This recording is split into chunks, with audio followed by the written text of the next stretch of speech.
वहीं साथियों, जो कांग्रेस पार्टी सत्ता के सपने ले रही है, जो कांग्रेस पार्टी रोजाना ये कह रही है कि हम सत्ता की तरफ बढ़ रहे हैं, हम सत्ता में आ रहे हैं, उस पार्टी की हालत ऐसी है, उनके नेताओं के बोल इस किस्म के हैं कि आज वो हमारी दलित महिलाओं को अपमानित करने का काम करती है।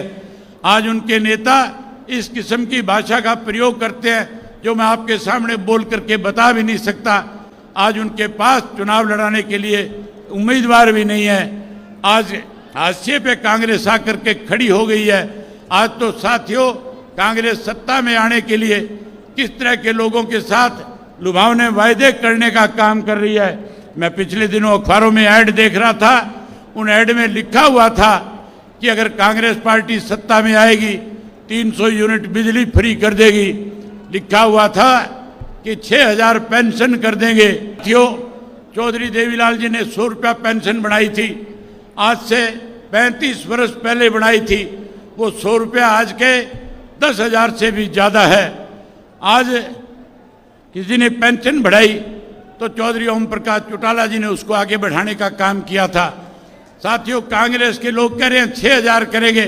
मैं उन कांग्रेसियों से पूछना चाहता हूं, 10 साल राज था, कहाँ मर गए थे तुम?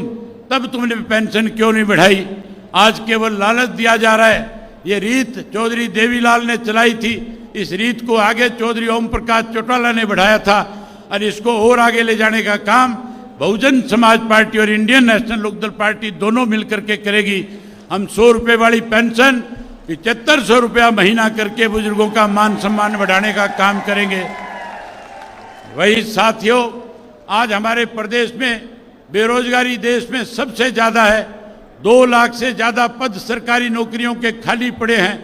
मैं अनेक गांवों में गया हूं, छोटे छोटे बच्चे जो है पलायन करके विदेशों में अपनी ज़मीनें बेच के, हम उन बच्चों के लिए अच्छी पॉलिसी बनाने का काम करेंगे।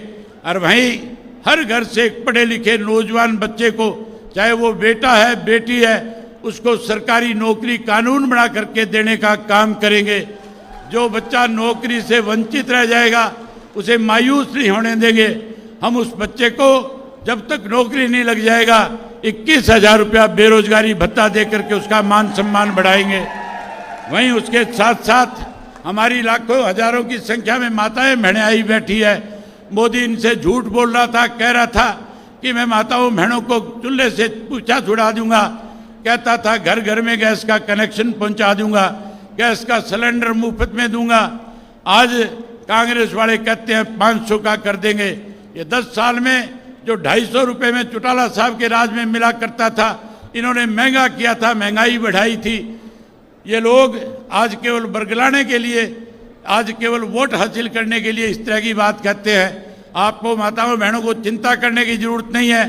आप सरकार बनाओ, संगठन की सरकार बनने के बाद फिर मैं भरी सभा में आपसे वायदा करता और कहता हूं कि सरकार बनने के बाद महीने की 1 तारीख को हरियाणा प्रदेश की बहुजन समाज और इंडियन नेशनल लोकदल पार्टी की सरकार की तरफ से आपको गैस का सिलेंडर हर महीने मुफ्त में मिला करेगा।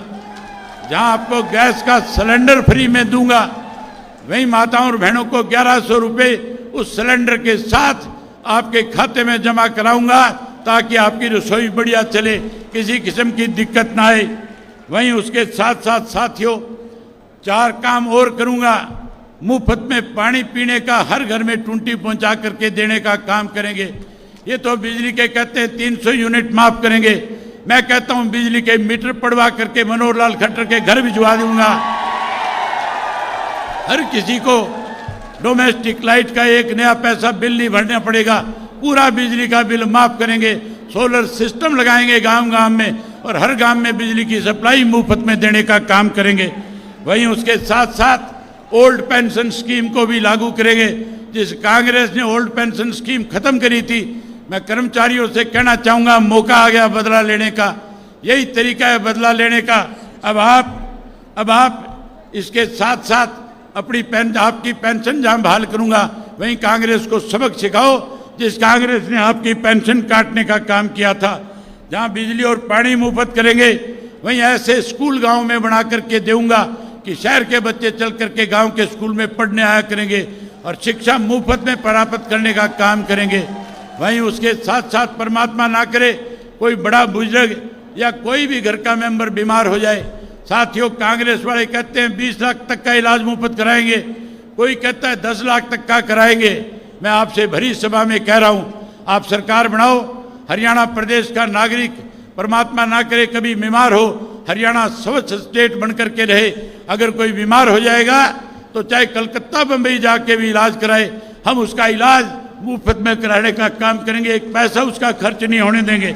वहीं उसके साथ साथ साथियों, आज जो नौकरियां जिस तरह से आज हरियाणा प्रदेश के अंदर पर्ची खर्ची की बात की जाती है, ये पर्ची खर्ची वालों के तो करोड़ों करोड़ों रुपए दफ्तरों में पकड़े गए हैं। वहीं उसके साथ साथ आज अनुसूचित जाति के लोगों को, आज बैकवर्ड क्लास के लोगों को आज कौशल रोजगार योजना के तहत नौकरी से वंचित किया जा रहा है। हम इस कौशल रोजगार योजना को खत्म करेंगे, पक्की नौकरी का प्रबंध करेंगे।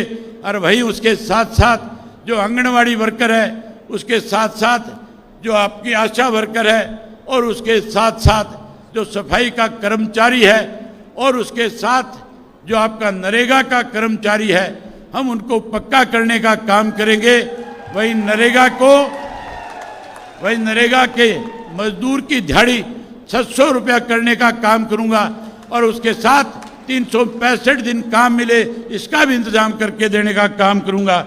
वहीं साथियों, गरीब आदमी को 100 गज के प्लाट देंगे, चौधरी देवीलाल आवास योजना के तहत आपको पक्का मकान बना करके भी देने का काम करेंगे। वहीं आज हर व्यक्ति पोर्टल से दुखी है, परेशान है, हर कोई पोर्टल बंद करवाना चाहता है। मैं आपसे पूछना चाहता हूं, क्या आप भी पोर्टल बंद करवाना चाहते हो कि नहीं चाहते हो? अगर पोर्टल बंद कराना चाहते हो तो बोल के बताओ पोर्टल बंद होना चाहिए। आप पोर्टल बंद कराना चाहते हो, सरकार बनाओ, सारे पोर्टल खत्म कर देंगे, केवल और केवल राशन कार्ड होगा जिससे आपको सारी सुविधाएं प्रदान करने का काम करेंगे। ये सारी बातें आपके सामने कहने के लिए आज आपके बीच में आया हूं। मैं उम्मीद करूंगा कि 5 तारीख तक दोनों पार्टी के कार्यकर्ता सारे के सारे साथी जो है लगातार 5 तारीख तक एक एक घर में जाएंगे, और जो बातें मैंने आपके बीच में कही है उन बातों का प्रचार और प्रसार करेंगे, लोगों का दिल जीतेंगे, और फिर से 20 साल का संन्यास खत्म करेंगे, और इंडियन नेशनल लोकदल पार्टी और बहुजन पार्टी को सत्ता में लेकर के आएंगे। मैं जब यात्रा पे था, जब मैं परिवर्तन यात्रा कर रहा था, सावन का महीना था, नरवाना विधानसभा क्षेत्र के गांव में आया था, मेरी माताएं बहनें टोलियां बना करके मुझे कभी किसी दरख्त के नीचे बैठे मिल रही थी, कोई मंदिर में बैठी मिल रही थी, कोई किसी दरवाजे में मिल रही थी। मैं उनसे पूछ रहा था कि आप यहाँ बैठ करके क्या कर रही हो? कह रही है सावन का महीना है, हम सत्संग कर रही हैं। मैंने कहा इस सत्संग के लिए कोई जगह नहीं है। कहने लगी हमारे पास कोई जगह नहीं है। मैं माताओं बहनों को विश्वास दिलाता हूँ, सरकार बनने के बाद हर गांव के अंदर माताओं और बहनों के लिए सत्संग भवन बना करके भी देने का काम करूंगा। साथियों, बातें बहुत सारी थी आपके बीच में कहने के लिए, लेकिन बहन मायावती जी को वापस जाना है। इनके हेलीकॉप्टर की उड़ान 3:30 बजे से बाद में उनको दिक्कत आएगी, इसलिए मैं आपके बीच में आपका समय न लेकर के आप सबसे एक आग्रह करूंगा कि बहन मायावती जी जब तक आपको एक एक बात कह ना दे, कोई भी साथी अपनी जगह से हिलेगा नहीं। सब साथी बहन मायावती जी का संदेश सुन करके जाएंगे। वहीं चौधरी ओम प्रकाश चौटाला जी भी आप सबको आशीर्वाद देने का काम करेंगे। आप लाखों की संख्या में आए, आपने लाखों की संख्या में आकर के आज चौधरी देवीलाल के प्रति अपने श्रद्धा सुमन अर्पित किए। मैं आप सबका बहुत आभार व्यक्त करता हूं, आपका धन्यवाद व्यक्त करता हूं।